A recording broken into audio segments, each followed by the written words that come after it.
Well, hello, traders and investors. I'm LA Little. TA today. It is your place. Technical analysis today, where we do neoclassical work. It's about a community effort. We got a great group of members that are working together to find great trades and to help each other do well in the markets. I do the show 4 times a week, Monday through Thursday, broadcast at before 10 o'clock Eastern Time. It's archived on YouTube. Under the channel LA Little. If you want to subscribe, reach up in the right hand corner, do so. Anytime I push that public content, you'll get a notification as far as these markets. Well, folks, 2 days ago it was down. I thought we'd get some follow through. No, back up the other way. Today, right back down. A takeaway of a takeaway bar is what it amounted to. 1.75% lower on the NDX. The S&P loses 0.86. Matter of fact, it's a mirror image of what we saw yesterday, almost exactly. The only thing that held up a little bit better was the Russell. It went down even deeper than it went yesterday, 2 days back, left long tails, tested into some areas that should give us a bounce.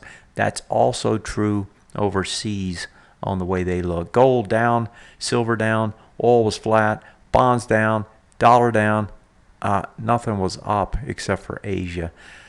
Looking at these markets, let's take a look at the numbers, starting here with the S&P. So I was telling you we got long tails. Here's one of those tails. Now, this one actually came into, and I didn't catch it intraday. One of the mentors did and posted it. I was a little late on picking up on this, but to see the swing point high over here, that is a perfect test back into it. Now, it wasn't the highest probability because you already had one test of it here shortly after it took off. That test there wasn't a full retest. In other words, it didn't get into the bottom third, which showed the strength, right, which pushed it on up. Now it finally comes back, test again. Now the volumes are not in today. They did expand. I suspect it's somewhere up in that area. I don't know why these volumes are coming in so late anymore. I'm going to have to actually do something about that myself. As a matter of fact, I think what I'm going to do is compute them myself. And if we do that, if we program it into the database, then what we'll do is we'll have those volumes shortly after we get our quotes, which would be like an hour and a half after the market closes, which also means that I will be doing these shows a lot earlier probably as a result. That's good news for you probably. Swing point low here tested, swing point low there tested, both tested. Doesn't break them, won't break. This thing just doesn't want to break. Now it did do something else though. It left a bearish engulfing, right? Tested in here, and it's going to be on more volume. What does that tell you? It tells you it's probably going to come back again, right? It's probably not done. What does it also tell you? Well, it says that range trade that was in effect is still in effect. It hasn't changed. So in other words, that range that we had that was up here, we were using this bar, that range still in play, and it hasn't gone away. And so when we think about it, right, you're just playing inside the range. You just happen to play the whole range today and a little bit to the downside. Now, you know, you might say, okay, that expanded it. Well, yeah, if it closes down there, it's a lot better bet that it expanded. So in other words, yeah, you could say this expanded, and it did really, right? But until we come down there again, you don't know if it was really an expansion or just like this one, was it really just a little pop out of the top side and then comes back into it. So at this point, I'd say the range is still the same. If we come back down and we hang down in that area, then yeah, then we've got some range expansion. We did test into this swing point high. That only leaves this one. That also leaves another test of this bullish retest region. If it comes back again, that's still in effect because it hasn't been broken.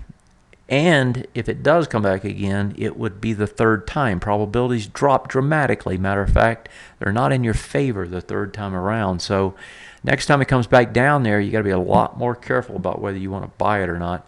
Moving over to the Russell. Now, what did the Russell do? It has that long tail as well. Did a full test of yesterday's bar. Has a bit more volume on the way down. And this one, although this is not final volume, it looks like it came in pretty good clip today. This thing's trying to hold, wants to go higher. Now, the Russell is predicated, as we discovered last year when the mentors and I were talking, is that this Russell itself is predicated primarily on the health of the banking sector, which is predicated on oil. And oil's been trying to lift. It doesn't look like they're going to go bankrupt again on a short-term basis, and so the Russell's doing better. That's kind of been the story. If you look at the year-to-date gains, Russell not doing well. Why is that? Energy's not doing well. Energy's down 15% year-to-date. The Russell has suffered as a result. So the Russell's sitting up there trying to do something. Moving over to the index, the NASDAQ, and what we have on those indexes, not the SP, let's go to the NASDAQ. What we have on those indexes is on the NASDAQ, again, long tails, test under the swing point low, gets back over it, doesn't break them, right? Still doesn't want to break it. Testing of this big bar over here is going to have more volume. Again, more volume says you're going to probably try to come back and do it again. Still got the ABCD structure in place. That thing's out there for a while. Still hasn't initiated, hasn't taken and said, okay, it's real yet, right? In other words, you haven't broken the B point, stayed under it. That price point is just a little bit below, I believe, where this one was. Let's see here. It's easier to just go from the top. 6341. We got 03, so it's about 38 down from here. And it's about 61. It's about 6070, and we got to 6087. So not quite done on the ABCD structure to the downside. So we could definitely get some more work down here. It could come as quick as tomorrow. May come next week. Right now, my guess is next week, and I'm going to show you why. We're going to move over to the world markets. So let's pop over to those, because today on the world markets, you actually got tests of the German and all the other markets into their prior swing points. And so if I draw this out over here, here's your swing point high. And actually, we didn't quite get the test. Oh, that's interesting. On the futures, you had the test. Here on the actual index, you don't have the test. It's not there yet. That swing point high over here is 12.375. You're at 12.396. Could get that test as early as tomorrow. As a matter of fact, I wouldn't be surprised to see it. But the index here holding up, my take is this. A, it's going to break these swing points tonight. B, if it tests into that, it's high probability buy. Volume was very heavy over there today, but even with that, it's going to be a high probability buy.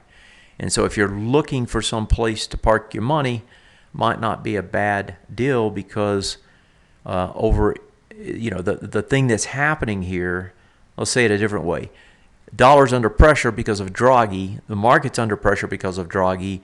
But if this thing does bounce, which it should, then you got a high probability buy on it, because it's the first time back after way more than 6 bars on a big volume breakout. It's probably not going to have that much volume on the test. And so the DAX, the CACs, those are the ones to look at tomorrow, because they're going to all probably show you the same thing, and that is that this market wants to bounce. And let's look at Switzerland while we're here. And that was not nearly as bad, but came off pretty hard today. Bearish engulfings. If we look at China, let's see what China looks like. So here's the Shanghai. Yeah, grinding higher. Still doing all right. And how about the Hong Kong market while we're here? Still hanging at the highs. And while we're also here, let's look at our friends up north, Toronto. Haven't looked at them in a while. And they're grinding down towards the lows, which is interesting. Let's see what the weekly looks like. Big range trade on those. Yeah, and it's breaking those swing point lows. Wants to go lower. And finally, let's look at my friends over in Australia.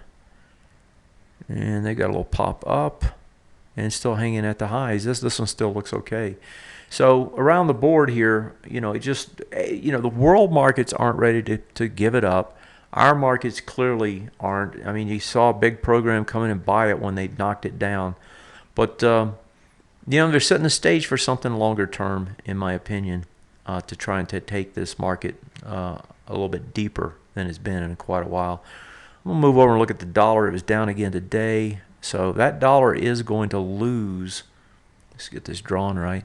That dollar is going to lose its test here. So if you're wanting to buy the dollar, it's still not time. And if if you bought it earlier, you just have to hold and you got to wait, or you got to stop out and come back in. European markets should be skying the other way. They are, and they're going up to test highs. And they got a ABCD. Look at these nested ABCD structures. So you had one down here, trades to there, and then from there back up again. That's the first one, right? Now you have the second one. That one trades a little bit higher. Gonna go try to break out these highs. Got decent volume coming in, and all of this is on the fact that Draghi yesterday said, we might have to start to taper. And boy, did that send this thing rocking. And that puts pressure on the dollar. If the dollar is going down in value, European markets are going up in value. That's a pretty good situation for a bounce. Okay, what else we got? And actually, to show you what I mean by that, if you just go look at one of the iShares or just the I can't think of what the symbol is for France or for Germany, but if you go look at those ETFs, right, they should be working higher, and that's what you see happening here. This one's back to the swing point highs. This happens to be the financial shares there, but the idea of a push up in the European markets as a result of what's happening is not a bad idea at all. There's some good stocks still out here. The members and I have been looking at a bunch of them. Take a look at this one, QSI, right? This comes back into a nice little support zone right here. These two bars, that's where the last set of volumes were. And then it pops right back out of there, right? No volume coming back into it. This thing can go test that high volume high again. So in other words, if I'm looking at this stock, I can see, for example, just drawing them in, right? I can see that test right there holds. When it holds, you buy in, you try to sell up here, or you try to ride it even farther. I mean, it's extremely bullish. That's just one idea that's come from the members. There's others. There's others on the short side, on the long side. Adobe, for example, reported earnings not that long ago. Adobe made those new highs, fading back in. This might not be a bad place to look at it as it fades into this big bar, the 138 area. Other ones out there, I'm just looking down the list. Here's another one that's interesting, MO, which is Altria Group.